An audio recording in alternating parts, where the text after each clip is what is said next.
Let us turn back the pages of history and start from the very beginning. Hey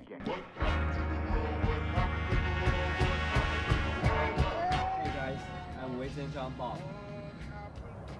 Hey guys, I'm Chris. Today, we're going to be doing a presentation on Gilbert Milam Jr., aka Burner from San Francisco. Burner is an entrepreneur out of the Bay Area that, does music for, out of passion. Burner attended Galileo High School in San Francisco, California. He dropped out at 16 and started rapping. He used to go to rap battles and open mics because he used to enjoy rapping as a hobby. At 18 until 25, during the day he ran a cannabis club, and at night he was a bartender.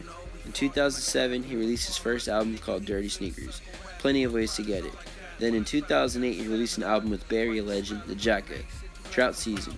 And from there on in, built a good reputation for himself in the Bay Area rap community.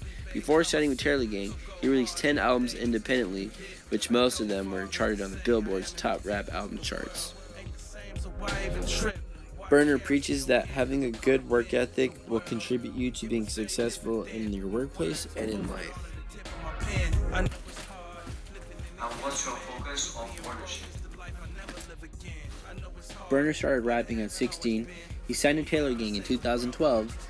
He's dropped over 30 albums, and as an entrepreneur, he's opened up his own clothing and lifestyle store called Cookies, selling items such as lunch bags, duffel bags, smell-proof backpacks, glass jars, shirts, sweaters, socks, and he also has 6 cannabis clubs. He also has a drink called Hemp 2.0 out, and he has an application called Battle App for young artists to get their names out there.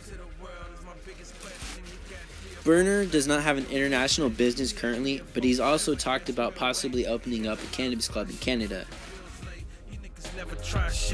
What made you want to become a businessman, and what was the journey like? I just knew that I didn't want to work for nobody else. Like, that's lame to me, and my parents always taught me to be your own boss, and that just stuck in my head, like work for yourself, create your own situation. So I just knew when I dropped out of school and whatnot, and rest in peace to my mom, she told me, like, I don't know what you're doing, selling drugs or what you're doing, doing what you're doing, but I know you're doing it for a bigger purpose, and I hope that you find that bigger purpose, and I'm a rock with you and support you no matter what, but I know you're better than this, and that kind of stuck in my head. School that was all predominantly Asian, and they had pineapple. Pineapple was the mainstay, strain. They mass produced, they had everything popping. I was coming in with some shit. And people just started knowing me. And at first it was a little funk, they wanted to try to jump me, but we talked, and as businessmen came to some kind of agreements, and we just turned up. And I think it was just always having good weed and just knowing how to just, if it's the truth, I'm gonna get behind it, I'm gonna brand it, I'm gonna put it out there. So I was just doing my thing really, just for a while, and I was working out of a coffee shop. A lot of shit people ain't never heard before. I was working at a coffee shop selling weed. The whole neighborhood smoked weed, and I would go to my favorite dispensary every day. And within a week of being there, the lady just was like, "You're working here." She started next Wednesday, and from working there, I ended up running it, and blah blah blah blah. I turned up a little bit. So, actually being part of the industry is it's been nice, because I got to see the positive effects for medical benefits. You know what I mean? Right. I got to see what it could do business-wise if organized and done properly. Right. I got to see the best of strains. I was a buyer for 4 or 5 years, so you got to see all facets of it. Yeah. So and also being in the hip hop world and being in just when everything else, it was just a great experience. I couldn't ask for nothing else. What made you want to become a businessman, and what was the journey like? Donate to all kind of things. I take care of a lot of people, and I'm one of them dudes that don't like really get up there and boast about it or talk about it, but all kind of charities and things that directly help people, and I know they're gonna get help from it. We do a lot of that. I lost a lot trying to invest in myself. Everything I do, I've invested in myself. From cookies, clothing, I invested my last $19,000 at the time I had. That the company's bringing in 10.6 million last year. From $19,000 I put in it. That happens a lot with what I do, because when you put your own money into yourself, you're not gonna let it slip. If you put someone else's money, you might not care as much.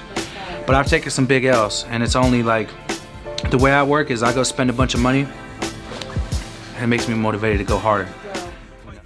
What makes you stand out as an entrepreneur? To rapper, I just want to be an entrepreneur. I want to just let people, like how I look up to JT for the stuff that he did. I want people to look up to me like, okay, I kind of want to do what Burn did. Burn didn't just come in and rap. He just expanded and got other businesses cracking and just took the best out of everything he had and really made it happen. That's about it. That's why my kid to be proud.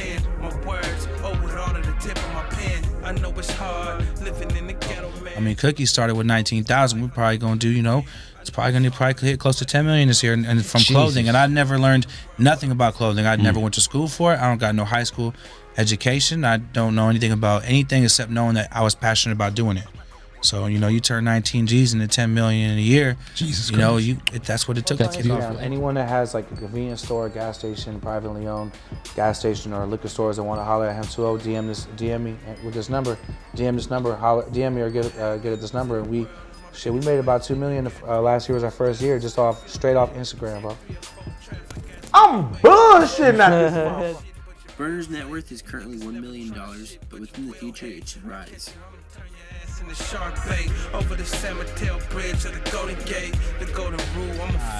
It takes mouthpiece to kick off a business. It's all about. It does take some money, but it's more about how passionate you are about it. The more hands-on you are with it, the more you can get it cracking. Because I didn't crack one day when I had some time. But at the end of the day, the first #1 rule is invest in yourself. Invest your own money. Because when you invest your own money, you're going to be a lot more like attentive to what's going on. The second thing I would say is be passionate about what you're going to invest in, because if you're not passionate about it and you're just trying to do some little quick thing, like look, it took a minute to get Cookies where it's at. So invest your own money, be passionate, and I say #3 is be hands-on, because if you're not hands-on with your own brand or your business, man, people are stealing. It's gonna fall apart. Yeah, stuff falls through the cracks. Yeah, every design Cookies comes out, I approve every design I design and come up with half the themes for it. You know, with the albums, I pick my own music. I sit there through all the mixing and mastering. You know, with the water, I'm at the fills at 4:30 in the morning to make sure there's no weird plastic taste, because it's a hot fill. Like, you got to really be about your business if you want to be about it.